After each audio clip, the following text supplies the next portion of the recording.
today. What are you up to on this fine day, Well, I'm here writing notes to my friends, but what I wanted to do was ride my bike with them. I feel like I'm missing out. Oh dear, what's stopping you from riding your bike? Well, I was riding my bike this weekend, and it seems like I must have made my tire go over something sharp, because now I have a flat tire. My dad said that maybe I could use the time I would have ridden bikes with my friends to send them a fun picture or note. It just doesn't seem as fun as going bike riding. Well, I can understand being disappointed, of course. I know how much you like your bike. I'd like to tell you a story from the Bible. And knowing this story might help you look at things a new way, a different way. See, we'll start at the very beginning. There was a man that walked with God named Israel. Yeah, didn't his name used to be Jacob? Wasn't he the guy that stole his brother's blessing and birthright? Oh, yes. And God walked with him? Oh, surprising, I know, but God walks with us even when we make mistakes. So, back to the story. Israel had just a gaggle of children. He had 12 sons, and they were quite a handful. But one of his sons, Joseph, was the apple of his father's eye. He was Israel's favorite. Ooh, I bet that made his brothers feel bad. Absolutely. His brothers were hurt and became jealous of Joseph. It probably didn't help matters that Joseph kept having dream upon dream that he would share with his brothers. And in these dreams, Joseph would become the leader of all his brothers, even though he was not the oldest. I'm guessing these dreams probably felt like bragging, and it bothered his brothers even more. This doesn't sound good. Well, you are right. And one day Israel sent Joseph out into the fields to check on his brothers while they worked.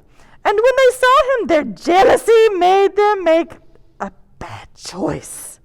They captured him and sold him to a band of travelers as a slave. Then they told his father that an animal had attacked and killed Joseph to explain why he didn't come home with them. How awful! This is a bad situation. Oh, exactly. Eventually, Joseph ended up in Egypt through a series of interesting events, all having to do with helping people understand their dreams and visions from God.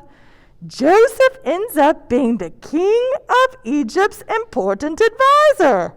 And while he was helping the Pharaoh, Joseph had a dream about storing up extra food because God had shared with him in a dream that a time of hunger was coming to the land. And the Pharaoh of Egypt did just as Joseph had said, and they ended up having enough food for the people of the land and for neighboring people too. Like Joseph's family? Like Joseph's family, exactly. Joseph's family came to Egypt and helped him with food. And eventually Joseph's brothers asked Joseph to forgive them for the terrible things they did to him. And Joseph responded with a thought that I want you to pay attention to, Penelope. He said, "Do not be afraid. Am I in the place of God? Even though you intended to do harm to me, God intended it for good, in order to preserve a numerous people as he's doing today." Wow. So Joseph forgave his brothers and was able to see that even though something bad happened, that God could use that bad thing and change it into something good or helpful. Precisely, Penelope. You see, this is how God works in our life over and over and over again. When something bad happens or we are hurt, God is always present, trying to change bad to good. And not only for us, but for those around us too. God didn't just save Joseph and make him a very important person. God used Joseph's job to save many people from being hungry. Well, even though my bike tire isn't working right now, maybe I could take this day to write a note to tell each of my friends one thing I really like about them. That would help me feel connected to them, and it might make them feel good too. What a splendid idea. Sounds like a God-inspired idea to me. I wonder how God might be working in my life right now. I don't know, Miss Boa, but I know God will use you for good just like you helped me today.